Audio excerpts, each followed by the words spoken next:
People make time for everything and everyone else in their life, but they never make time for themselves.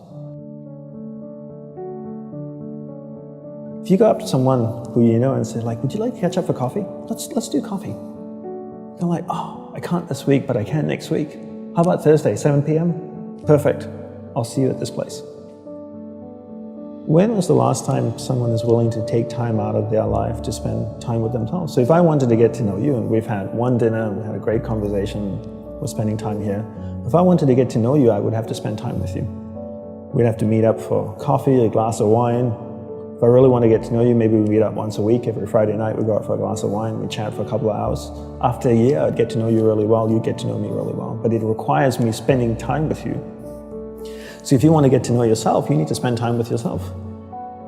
But in a way that you can inquire, right? So people say to me things like, oh, I walk my dog in the park, that's my time with myself. And you're like, no, it's not. That's you walking the dog. People go like, oh, I go for a jog, that's my alone time. No, that's you jogging, avoiding traffic, watching where you're stepping so you don't trip and fall over. Spending time with yourself is sitting down, closing your eyes, not interacting with the outside world, and actually going inside and having that conversation. The same conversation I would have with you and say like, hey Brian, so where did you grow up? You know, you said California, do you like to surf? No? Hate the water, love the water? Tell me, right? And people don't have that conversation, and because they don't have that conversation with themselves, they don't end up knowing what they want in life. Because they don't know what they want in life, they can't focus that finite amount of energy, and then they don't live a lifestyle that brings them happiness, and most people end up being unhappy. A couple of things I would say. One is simplify your life. Everybody's so busy. Everybody's got a lot of things to do. We don't actually have a lot of things to do. Right, we like being distracted because then we don't have to think about ourselves. And we don't have priorities in life. Most people don't have clear priorities in life. You know, for me, my goal is to simplify my life, simplify the number of people in my life, and simplify the number of things in my life. We only have a finite amount of energy each day, right? But every year, we have more people in our lives. Is that a fair statement? More Facebook friends, you have more people you're connected with, but your energy stays the same. So that's not a proportionate growth. If your energy is increasing every year proportionately with the number of things and people in your life, then we don't have to talk about this. But your energy level is the same. But the amount of people and things in your life are growing almost exponentially. So whereas that doesn't work. So for me, it's always about simplifying first the people and things into your life, into who and what's most important, taking that finite energy that you have each day and focusing. Second step is learning how to focus and concentrate that finite amount of energy into the people and things that truly matter. Now you start to create a lifestyle that you actually love because you're invested into people and things that matter. And the byproduct of that is happiness. And you said happiness is not a goal. Is that correct? Yes, happiness is not a goal. And if you ask most people, what do you want in life? They say, I want to be happy.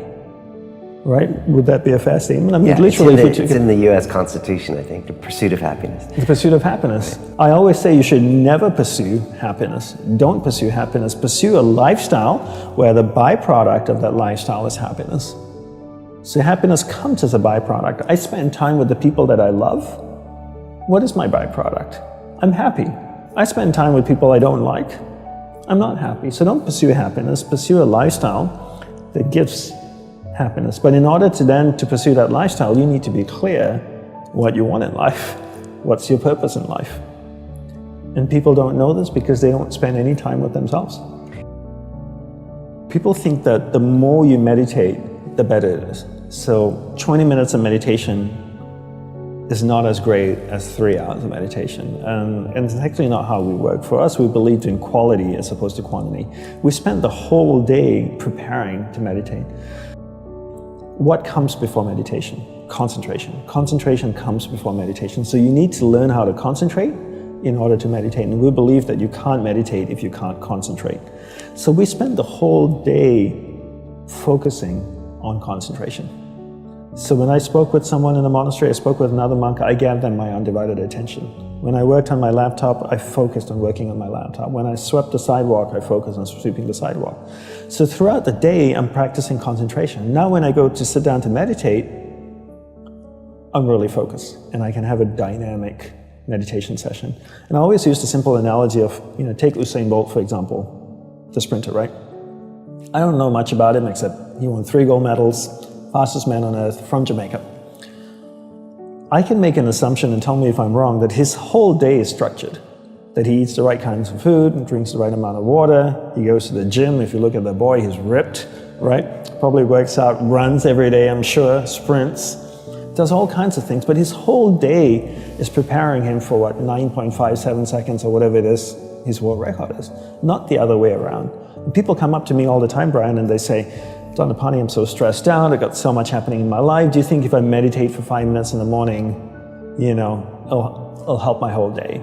I'm going like, well, what are you doing the remaining 23 hours and 55 minutes? That's what I want to know. Because if you try to meditate for 5 minutes in the morning and the rest of the day you just live a chaotic life, that's not, it's a good start, but it's not really helping you. It's like eating a carrot in the morning and then eating hamburgers and fries all day and hoping to have a healthy diet. You have to understand that your whole day, your lifestyle is what's going to support your meditation practice at the start, and then your meditation practice grows, and then it turns around and supports your lifestyle. But not the other way around. You don't create a meditation practice to support your lifestyle. You create a lifestyle first, meditation second.